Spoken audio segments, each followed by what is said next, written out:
મોટા સમાચાર ગાંધીનગરથી આવી રહ્યા છે। ગાંધીનગરમાં ડોક્ટર બાબા સાહેબ આંબેડકરની જન્મ જયંતિની ઉજવણી કરવામાં આવી રહી છે। મુખ્યમંત્રી પણ આ કાર્યક્રમમાં હાજર રહ્યા હતા। મુખ્યમંત્રીએ પણ પુષ્પાંજલિ અર્પણ કરી। તેની સાથે ગાંધીનગરના મેયર સહિતના મહાનુભાવો પણ ત્યાં હાજર રહ્યા। ગાંધીનગર ઉત્તરના ધારાસભ્ય રીટાબેન પટેલ પણ આ કાર્યક્રમમાં ઉપસ્થિત રહ્યા હતા। हाल देशभर डॉक्टर बाबा साहेब आंबेडकरनी जन्मजयंतीनी उजवणी करवामां आवी रही छे, त्यारे गांधीनगरमां पण डॉक्टर बाबा साहेब आंबेडकरनी जन्मजयंतीनी उजवणी करवामां आवी। गांधीनगरमां डॉक्टर बाबा साहेब आंबेडकरनी जन्मजयंतीनी उजवणी करवामां आवी छे। डॉक्टर बाबा साहेब आंबेडकरनी 132મી जन्मजयंतीनी देशभरमां उजवणी थई रही छे, त्यारे आ कार्यक्रममां मुख्यमंत्रीए पहोंची पुष्पांजलि अर्पण करी। तेमनी साथे गांधीनगरना मेयर सहितना महानुभावो पण आ कार्यक्रममां उपस्थित रह्या। गांधीनगर उत्तरना धारासभ्य રીટાબેન પટેલ પણ આ કાર્યક્રમમાં ઉપસ્થિત રહ્યા છે।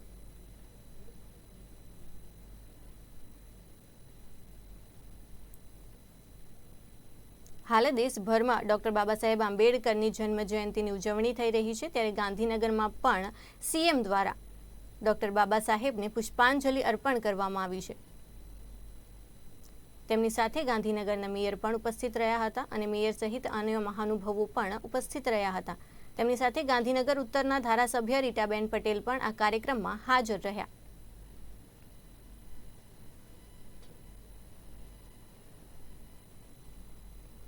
આજે ગુજરાતભરમાં ડોક્ટર બાબા સાહેબ આંબેડકરની જન્મ જયંતિની ઉજવણી થઈ રહી છે, ત્યારે ગાંધીનગરથી પણ શરૂઆત થઈ ચૂકી છે, જ્યાં આપણા મુખ્યમંત્રીએ પુષ્પાંજલિ અર્પણ કરી। ડોક્ટર બાબા સાહેબ આંબેડકરની યાદમાં કાર્યક્રમ કરવામાં આવ્યો હતો। મુખ્યમંત્રીએ પણ તેમાં પહોંચીને પુષ્પાંજલિ અર્પણ કરી। ગાંધીનગરના મેયર સહિતના મહાનુભાવો પણ આ કાર્યક્રમમાં જોડાયા હતા, જ્યારે ગાંધીનગરના ઉત્તરના ધારાસભ્ય રીટાબેન પટેલ પણ આ કાર્યક્રમમાં ઉપસ્થિત રહ્યા।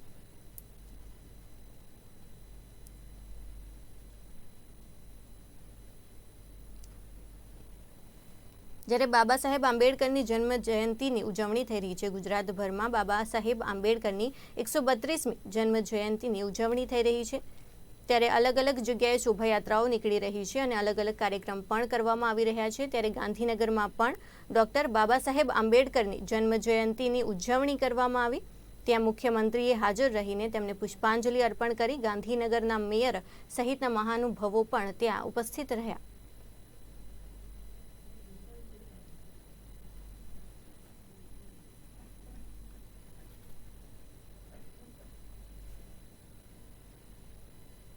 તમે દ્રશ્યોમાં જોઈ શકો છો કે ડોક્ટર બાબા સાહેબ આંબેડકરની જન્મ જયંતિની ઉજવણી કરવામાં આવી રહી છે, જ્યાં ગુજરાતના સીએમ પણ હાજર છે, જેમણે ત્યાં પહોંચીને બાબા સાહેબ આંબેડકરને પુષ્પાંજલિ અર્પણ કરી। તેમની સાથે ગાંધીનગરના મેયર પણ ઉપસ્થિત રહ્યા।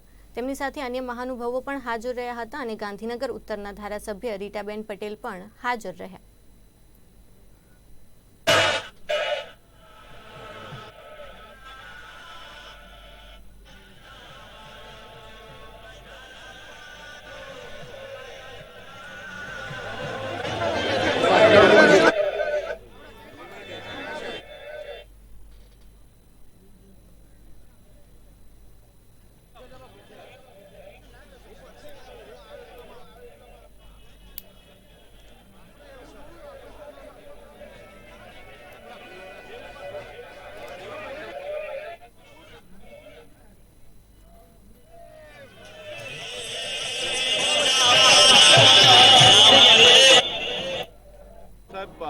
आज बाबा साहेब आंबेडकर जयंती है, इस मौके पर क्या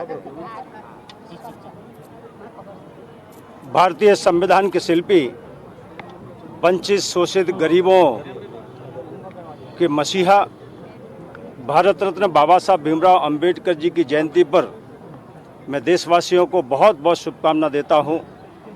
ऐसे बाबा साहब अंबेडकर जिन्होंने अपने लिए कुछ नहीं किया, समाज के लिए और देश के लिए किया, और इसलिए वो कहते थे मैं पहले भी भारतीय हूँ, अंत में भी भारतीय हूँ। महिलाओं के सशक्तिकरण, मजदूरों के सशक्तिकरण और वंचितों को सामाजिक समानता का अधिकार देने के लिए एक लंबा संघर्ष उन्होंने किया था।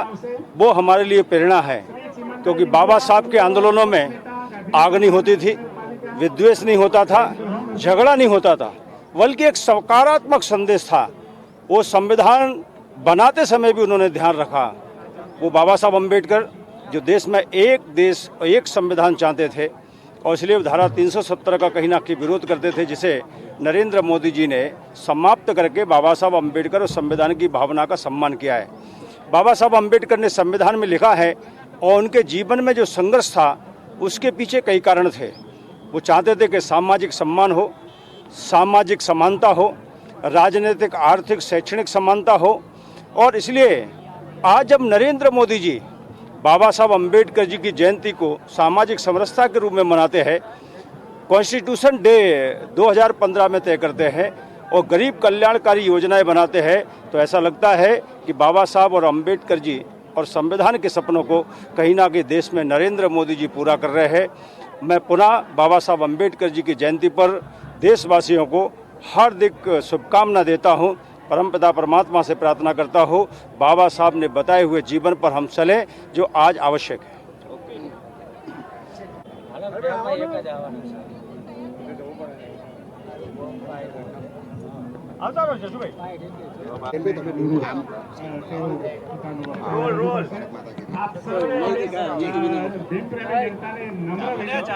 આજે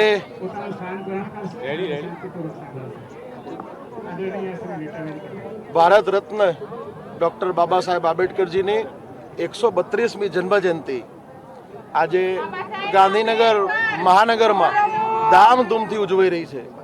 ત્યારે ગાંધીનગર મહાનગરપાલિકા ગાંધીનગરના નાગરિકો માટે આજે આંબેડકર જયંતિના દિવસે આજે નગરજનોના લાભ માટે બે જાહેરાત કરવા અમે જઈ રહ્યા છીએ। અમારા ત્યાં રંગમંચ, લગ્નવાડી અને પાર્ટી પ્લોટ જે અમારી પાસે 16 જેવા છે, એ બધા જ અમે લગ્ન પ્રસંગ, સામાજિક કોઈ પ્રસંગ કે ધાર્મિક પ્રસંગ એના માટે અમે ભાડે આપતા હોઈએ છીએ। અમે નક્કી કર્યું છે કે મહાનગરમાં બીપીએલ યાદીમાં જે લોકો બીપીએલ જેની પાસે કાર્ડ છે એ લોકો માટે આજના દિવસે અમે 10% ડિસ્કાઉન્ટની જાહેરાત કરીએ છીએ કે આ બીપીએલ કાર્ડ ધારક જે હશે એને રંગમંચ, પાર્ટી પ્લોટ અને આ જે બાકીની જે અમારી જગ્યાઓ છે ત્યાં 10%નું એમને ડિસ્કાઉન્ટ મળશે। એના સિવાય 14મી એપ્રિલના દિવસે બાબા સાહેબ આંબેડકરની જન્મ જયંતિની ઉજવણી કોઈ પણ ધાર્મિક સંસ્થા, કોઈ પણ સામાજિક સંસ્થા કે કોઈ વ્યક્તિ 14મી એપ્રિલના રોજ બાબા સાહેબ આંબેડકરજીની જન્મ જયંતિની ઉજવણી કરવા માંગતા હોય એ દિવસે એમના માટે પાર્ટી પ્લોટ, રંગમંચ અને લગ્નવાડી બિલકુલ ફ્રી રાખવામાં આવશે। આ બંને જાહેરાત મહાનગરપાલિકા વતી અમે આજે કરીએ છીએ।